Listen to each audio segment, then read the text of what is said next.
ఇక మనకి చదువు వంట పట్టదులో ఇంటర్మీడియట్ ఫెయిల్ అయిపోయాం, ఏదో ఒకటి బిజినెస్ చూసుకుందాం అనుకున్న టైంకి నాకు డబ్బులు లేకుండా అయిపోయింది, పెట్టుబడి లేకుండా. ఆ టైంలో నాకు ఒక ఆఫర్ వచ్చింది అనమాట. మీ విజయవాడలో సినిమా కిసాన్ ఇంజనీరింగ్ కంపెనీ అని ఒకటి పెడుతున్నాము, అందులో oil engines, electric Motors, pump sets ఇట్లాంటివి ఉంటాయి, అగ్రికల్చర్ పంప్ సెట్స్. ఆ కంపెనీలో నువ్వు వర్క్ చేస్తానని అడిగితే వర్కింగ్ పార్ట్నర్గా తీసుకుంటావు. నేను నెలకు 100 రూపాయలు జీతం, 150 అది 15 పైసలేమో వాటా, లాభాల్లో వాటా అని చెప్పి చేయడం. అప్పుడుకున్న నాకున్న ఆఫర్స్లో అదే బెస్ట్ ఆఫర్. వెంటనే జాయిన్ అయ్యాను, చాలా కష్టపడి పనిచేశాను, బాగా అభివృద్ధి తీసుకొచ్చాను దాన్ని, ఆ బిజినెస్ని. చాలా కొద్ది సంవత్సరాలు, మూడు సంవత్సరాలు ఎప్పటికీ బ్రహ్మాండమైన బిజినెస్ అయిపోయింది. ఆ టైంలో నన్ను ఆఫర్ ఇచ్చిన మా చిన్నాన్నగారు అనమాట, నన్ను తీసుకెళ్ళిన దానికి. ఆయన అన్నారు, నా షేర్ ఇచ్చేస్తాను, నువ్వు తీసుకుంటావా? నాకు విజయవాడ రావటం చూసుకోవటం ఎన్ని కుదరట్లేదు, నాకు అక్కడే బిజీగా ఉంటాను, ఏలూరులో ఉండేది పోయింది వాళ్ళది, నేను అక్కడే ఉంటాను, తీసుకున్నావు అంటే నా దగ్గర డబ్బులు ఉంటే నేను అప్పుడే చేరేవాడిని కదండి, నా దగ్గర డబ్బులు ఇవ్వదు అట్లా. మరి ఎవరో బయట వాళ్ళు అడుగుతున్నారు, ఇచ్చారా అంటే నేను అని అన్న తర్వాత నేను 4 రోజులు టైం తీసుకొని నువ్వు ఆలోచించుకొని వచ్చి చెప్పు, నాకు నువ్వు ఎస్ అంటే నీకే ఇస్తాను, నువ్వు కాదంటే బయట వాళ్ళకి ఇస్తానన్న.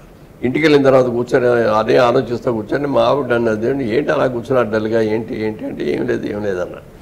ఏంటి చెప్పండి, ఏదో తేడా ఉంది ఇవాళ ఇట్లా అన్నారు, చిన్నాన్నగారు ఇలా అన్నారు, ఆయన షేర్ ఇచ్చేస్తానంటారు, మరి ఆ షేర్ తీసుకోవాలంటే నా దగ్గర డబ్బులు లేవు కదా, ఎలా చేసుకుంటా, మా ఫాదర్ నాకు డబ్బులు ఇచ్చే పరిస్థితుల్లో లేదు అంటే, మా పేరెంట్స్ నాకు 5 ఎకరాల పొలం ఇచ్చారు కదా, అది అమ్మేద్దాం ఉండాను. నేను నాకు ఆడపిల్ల ఇచ్చిన దాన్ని అమ్మటం అనేది నాకు ఇష్టం లేదు, వద్దంటే వద్దన్న.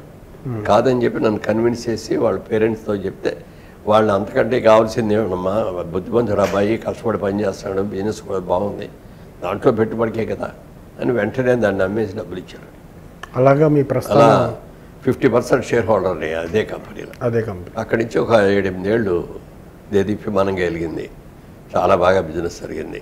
ఇప్పుడు ఉన్న ఈ అమరావతి ఆ ఏరియా 29 గ్రామాలు, అన్ని గ్రామాల్లో కూడా నేనే ఇచ్చాను మోటార్లు అవన్నీ కూడా. ఇప్పటికీ చాలా మంది నన్ను ఫోన్ చేసి మాట్లాడుతూ ఉంటారు, అంత ఫ్రెండ్షిప్ పెరిగి. మోటార్కి సంబంధించి వాటర్ సంబంధించి మోటార్ వేస్తారు కాబట్టి పొలాల్లో వాటిలో కిసాన్ ఇంజనీరింగ్ కంపెనీ. సో అట్లా ఉండి నేను సినిమాలు వాళ్ళు క్రాంతికుమార్ గారు కూడా నా క్లాస్మేటే.